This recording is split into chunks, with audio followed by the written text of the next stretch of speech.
Friends, I just listened to the tapes of yesterday's trial in the Vallow Daybell trial. I, I, I legitimately don't even know what to say about what I just heard. This mess was so crazy. It was so crazy. Zulema Pastenas spent the day on the stand. Now, I am obsessed with, I used to be obsessed with Zulema. Now, I think she's as crazy as the rest of them. The only upside is that she seems to have come to the conclusion that, oh yeah, all of this mess was crazy. So she met Lori at Melanie Gibbs' house. All these people were Mormons. No, they're LDS. They're Momos. Listen, here's the thing. I love a shortcut. Ooh, nobody loves a shortcut more than me. And so the Church of Jesus Christ of Latter-day Saints is a very long title. And so, but I understand that the people of the Church of Jesus Christ of Latter-day Saints, too many words, referred, like they used to be called Mormons because their book is called the Book of Mormons, but now they don't like to be called Mormons.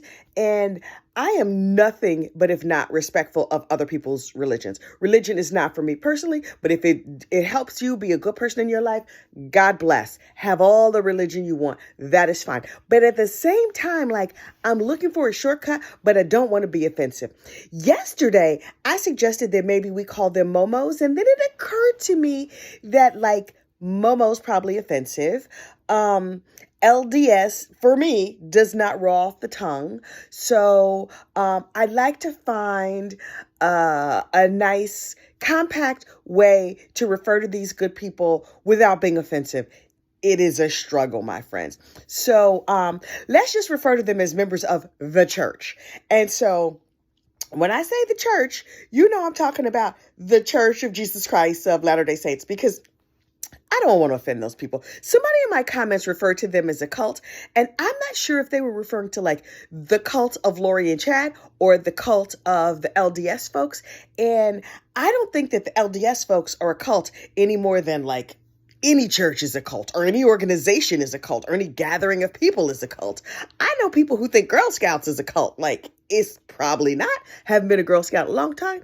I don't know. Anyway, all of that to say, hey, Mormon friends, y'all are good in my book. These crazy extremists, not them. Not them. I have a problem with all kinds of extremists, and I don't think that's controversial to say. Okay, so seems like Zulema and Lori and Melanie Gibbs were all members of the church, but church regular, right? And then they got together and formed their own extremist version of the church. We're going to refer to that as the cult, because they had some very strange beliefs. And so Melanie Gibb would have people over to her house, church meetings, regular church meetings, how to do food storage, how we going to help in the community, all good stuff. And then she met Lori at church and was like, oh my gosh, Lori said she has a personal relationship with Jesus. Great. I know plenty of, half my family says they have a personal relationship with Jesus. If that helps you in your life, great. Then she was like, Jesus is my boyfriend. Okay, this is the point where we go from the edge of interesting and strange, we fall straight into the abyss. Straight into the abyss. But now when I hear somebody say, Jesus is my boyfriend, Jesus is my ex-husband, I'm looking at you crazy. And I may be not inviting you over to my house to have cupcakes or cookies or whatever. But Melanie chose a different path. And I think Lori positioned herself as the cool girl. Basically, this is all so high school. So much of what they said was so high school. So Lori was Jesus, he has a crush on me. Me and him used to be married. We would meet up at the temple, and I'm his ex-wife, but we still cool like that. I'm getting extra blessings. So he's a friend with benefits. The benefit being the blessing, nothing else. Your mind is dirty if you thought something else.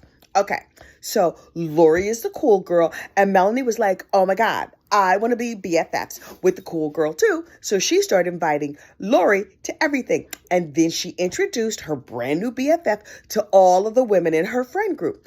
And because Lori was the queen bee, Everything that Lori said, they were like, What she says is right because she is BFFs with the captain of the football team, and we want to be associated with that. Okay, fine. Do you, whatever works for you. And they said extra prayers.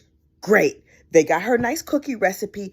Terrific. She was extra good at like all the things you're supposed to be extra good at in the church. Terrific. Only she took it too far. She took it too far.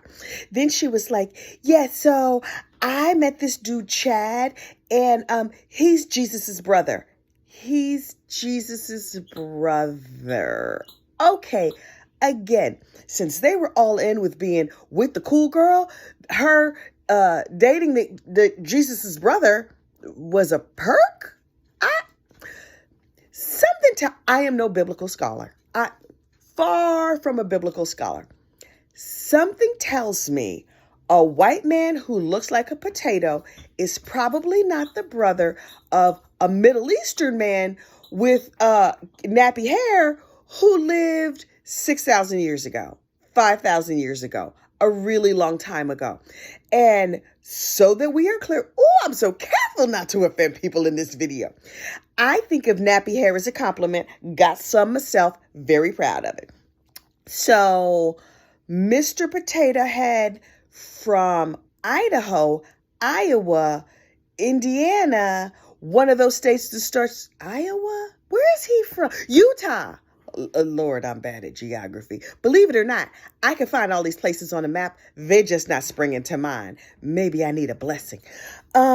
So a white dude with straight hair who looks like a potato from Utah is brothers with a nappy-headed dude from the Middle East.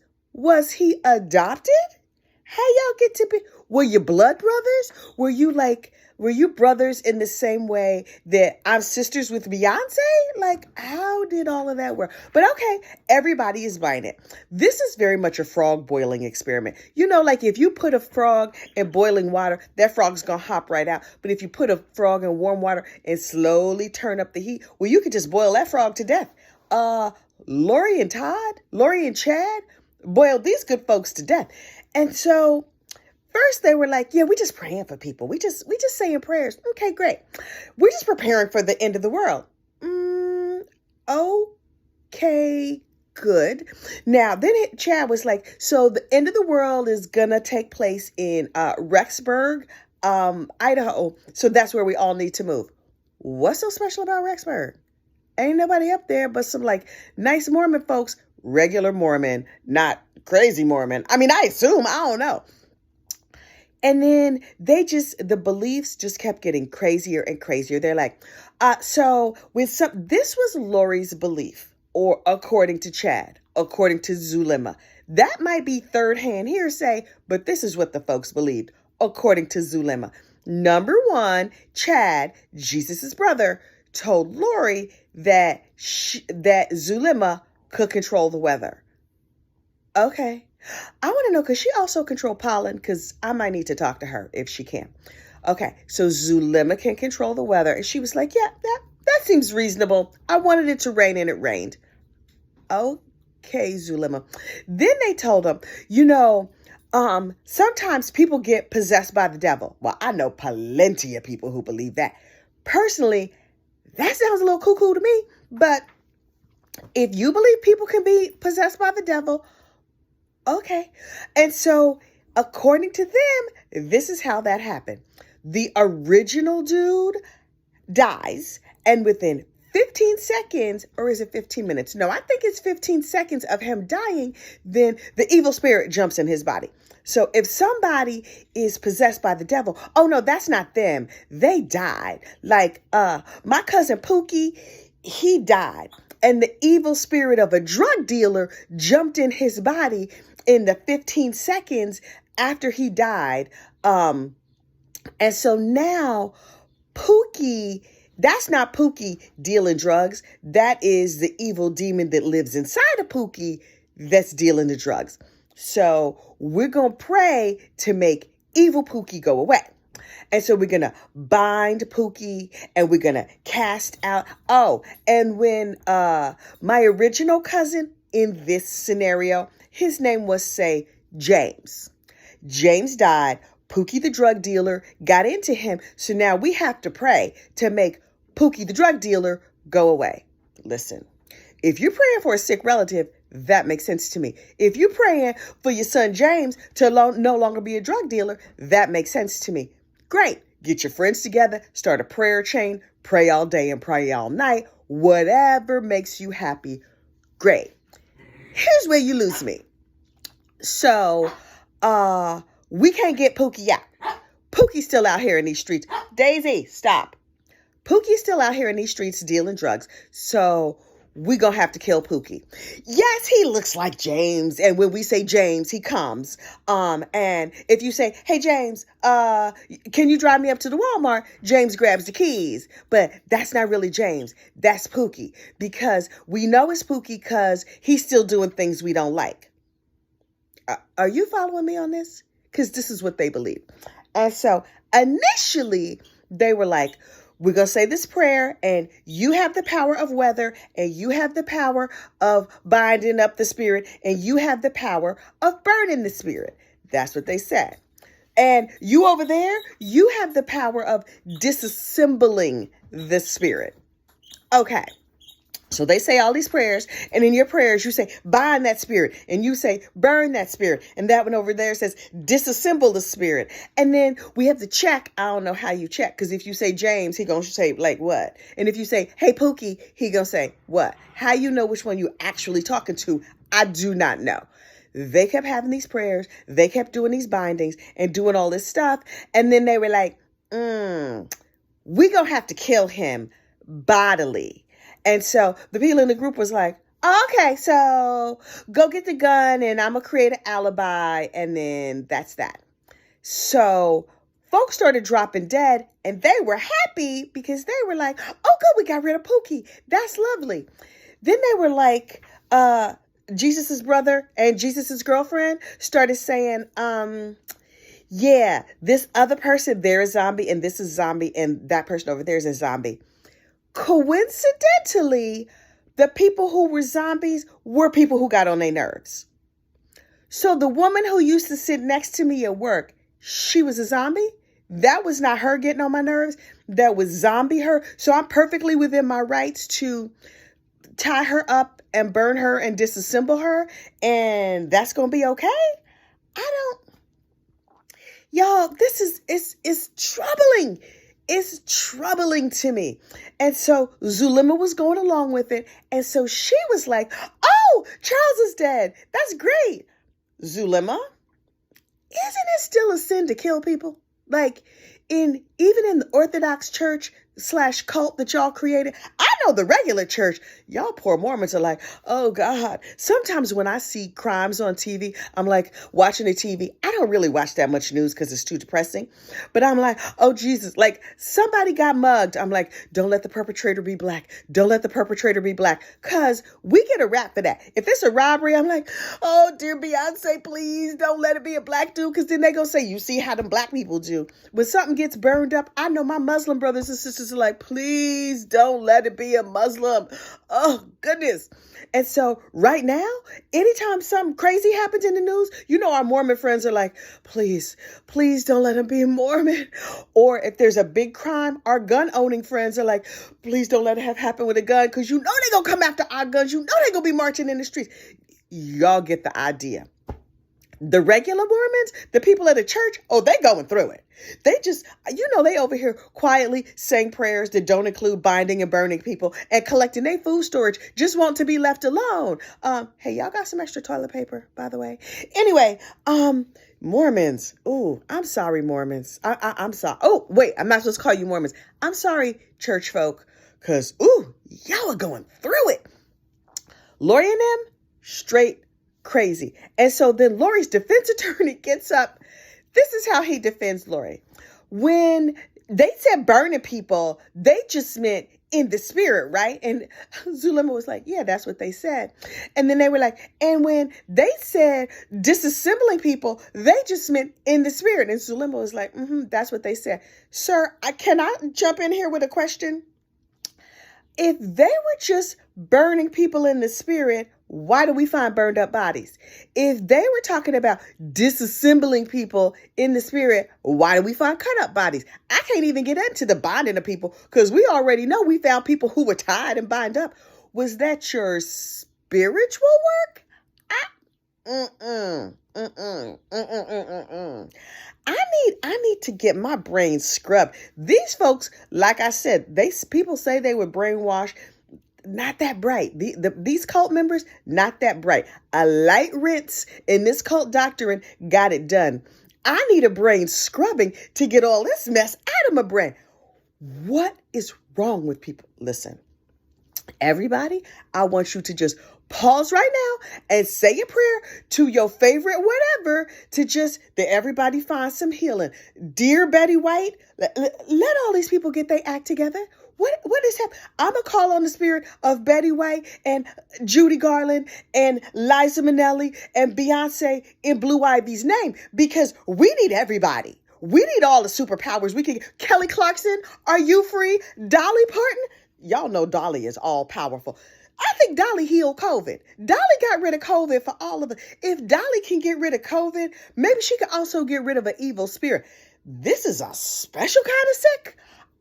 I am so troubled, I'm going to have to go make myself a cleansing batch of homemade yogurt because homemade yogurt is good for you and it has good probiotics and it's going to cleanse it all out. And if you can pray away the evil, you could probably poop away the evil too. Can you say poop on YouTube? I do not know the rules, but I'm just saying we need a special dispensation for all of this crazy that I have seen this morning. I have talked my throat dry again. I am troubled. But Lori, please don't pray for me. Any cult member, please don't help. Don't help. Do less. Do less. Say less. Do less. And go to jail. This poor lawyer that Lori has, now, he has developed himself some backbone. He has been making some objections, and good for him. I think he brought the jury a tray of muffins to help soften the blow on all this foolishness. Wonder if the muffins had a crumb topping. Because listen, a crumb topping if he baked them muffins with a crumb topping, they might have quit. I'm just saying. Because a crumb topping heals things. But it's going to take more than a crumb topping to get this woman off. Why are we having this trial? Why are we having this trial? I don't care what the defense is. I do care what the defense is. I want to hear her excuse. I'm dying to see her get on the stand. We know she's not going to get on the stand because she's crazy, but she's not stupid. She's like sitting there like, that's what I said. We was just binding the spirit with duct tape. I mean, with our words. Lori not getting on the stand, but her lawyer seems to have gotten some backbone. He's slightly less afraid that people are going to do bad things to him because he's defending this crazy lady. He should be very afraid. He gonna need to bring in a whole bakery. I would enjoy some of his baked goods, except for my fear would be that he would have actual poison in them instead of spiritual poison to cast out the demon that I clearly have, because I'm just up here on the YouTubes talking bad about these people all day, every day, but only because they deserve to be talked bad about. I would not talk bad about them if they were good people. I do not. The regular Mormons, they are fine with me. The regular church folks, good. Me and you is good regular church folks. But these people, they need actual Jesus, not Chad's so-called brother. They need actual Jesus. Like they would say, talking about the second coming was coming. He not picking y'all up when he coming the second coming. Y'all not going to heaven. Hate to break it to you. You're not just going to be in like heaven limbo. Y'all going to be in in urban hell. Y'all going to be in the inner city of hell with the fire and the brimstone and everything. Now listen, am I living right? Probably not. But I intend on being in the leafy green suburbs of hell where the Wi-Fi is slow and the law people don't come on time. Y'all going to be in hell inner city. I'm just saying. I said it. I'm not starting a cult. Y'all don't have to pray about that. Y'all don't even have to believe me. That is a personal belief. Chad, Lori, y'all going to hell. Worse than that, y'all going soon. And in this case, hell might just be prison. Because it's no way in the world y'all are escaping prison. Enjoy your bologna casserole. And for those of us good people who will be in the leafy green suburbs of hell and possibly heaven, I would be willing to go to heaven if cooler people went. Because all the people now who say they going to heaven, they not folks I want to hang out with. So if it's some folks that I would like to hang out with, then I might work harder to go to heaven. What you got to do that?